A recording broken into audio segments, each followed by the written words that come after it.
আৰু মাইনীকো মামাই কথা শুনাইছে সেইকাৰণে মাইনে এতিয়া ফেক কৰে কথা কৈছে আৰু মাইনীও মামাক আৰু মামাও মাইনীক আৰু মাইনীকো কথা শুনাইছে সেইকাৰণে মাইনী এতিয়া ফেক এটা বুকিং কৰিবলৈ কৈছে সেইবিলাক গুচি যোৱা সেইবিলাক গুচি কৈছে আহা আৰু কাৰোবাৰ হ'ল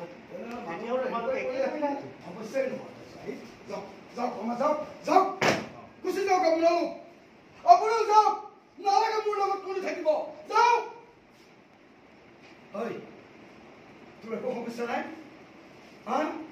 যা এইটো মোৰ সমস্যা তহঁতে কোনেও মোক সহায় কৰিব নালাগে ওলাই যা মই অকলে পাৰিম কি হৈ আছে বেলেগহে কৰি আছো এইবোৰ ঘৰত কি হৈ আছে তোৰ একো কাৰণ নাই নে তয়ো কিবা এটা অভিমান কৰি গুচি যা এইটো মোৰ আৰু দুবৰি সমস্যা তহঁতে কিয় টেনশ্যন ল'বি সমস্যা যদি সমাধান কৰিব নোৱাৰ দুবৰি যদি জেলত থাকিব থাকক তাই কথা আমি কিয় চিন্তা কৰিব লাগে চব স্বাৰ্থপৰ